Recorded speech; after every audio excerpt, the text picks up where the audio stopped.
Hello guys, welcome to Backbencher Studies channel.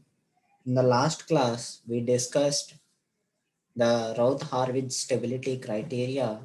In the last four classes, we discussed various cases of the Routh-Harvey stability criteria. And based on that, if a system parameter or if a system gain k varies, maybe due to environmental changes or external disturbances, then how the stability of the system will be uh, varied, or how the roots of the system uh, vary according to the system parameter variation k. So we cannot do for every instance of the system parameter k.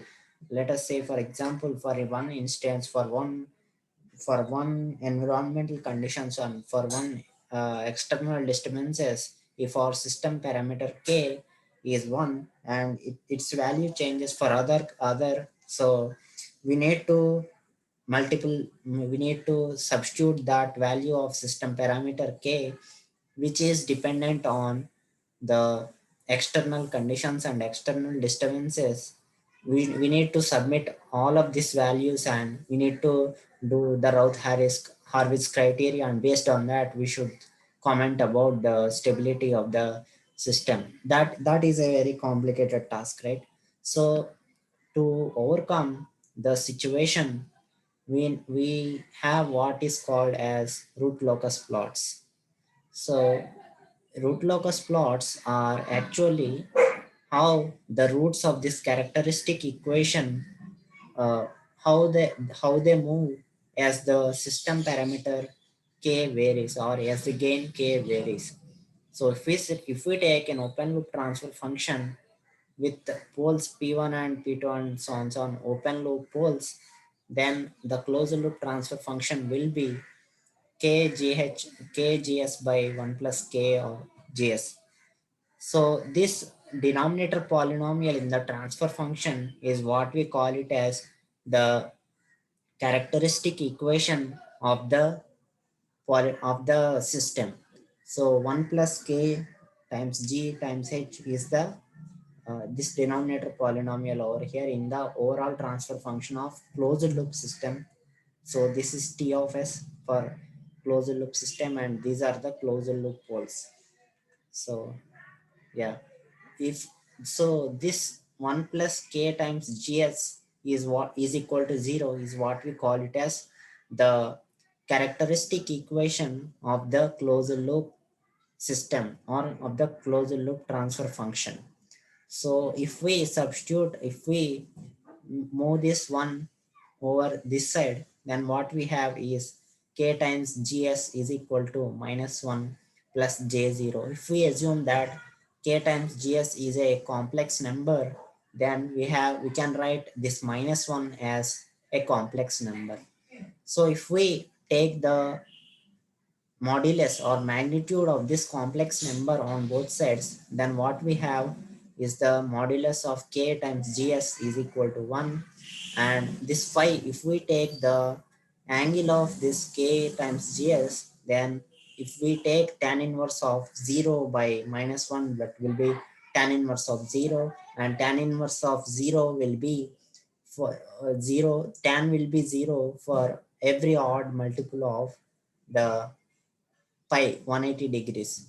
So this is the actually this phi is the angle of the k times gs, where k times gs is the open loop transfer function.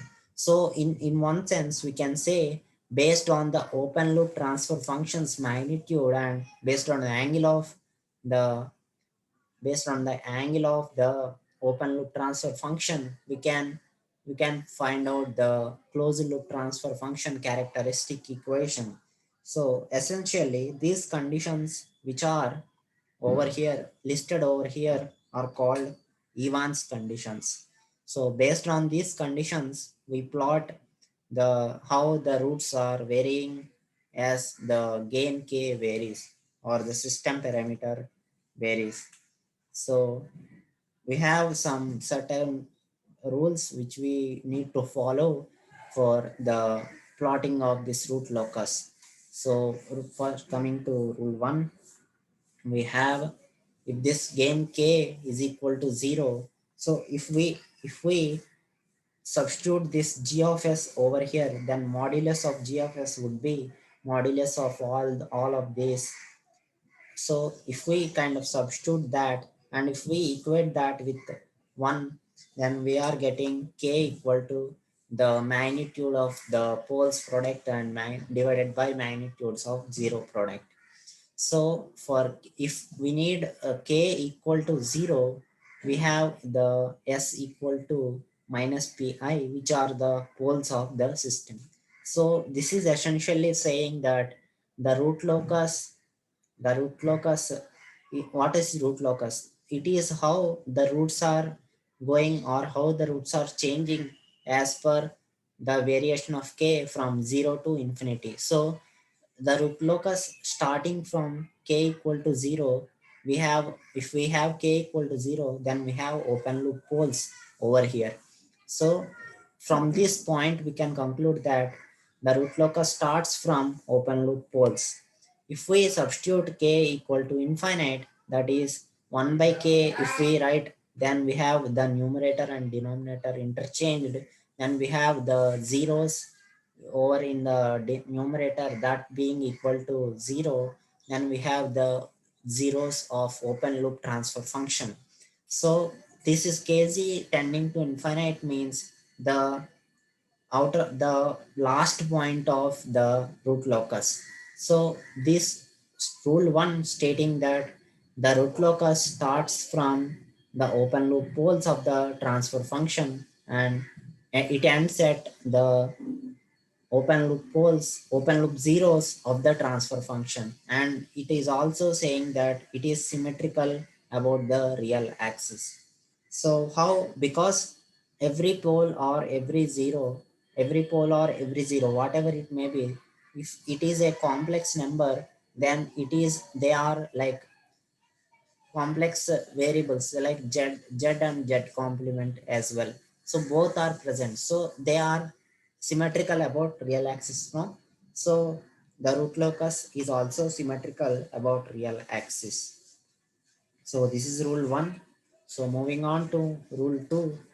So the number of segments which are going to infinite is equal to n minus m.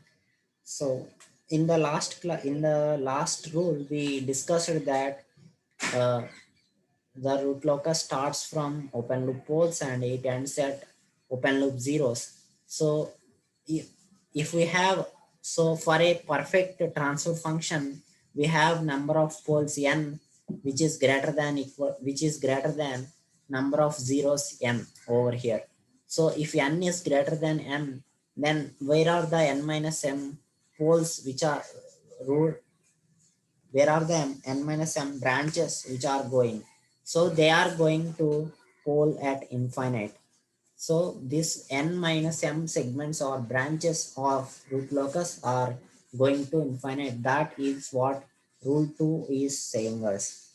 So this is how we can find out the number of branches. The number of branches is equal to the number of poles, and the number of branches going to infinite is n minus m, where n is the number of poles and m is the number of zeros of open loop transfer function.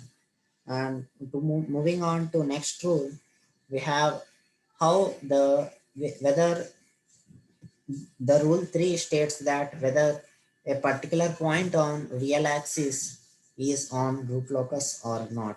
So if this to right side of this point, if we have odd number of poles and zeros, then we have the point on the real axis.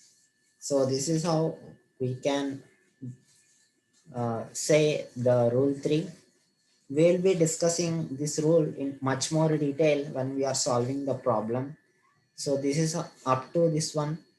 Uh, in the next class, we will be discussing other some more important rules which will be useful in plotting the root locus function. That's all for today, guys. Thank you.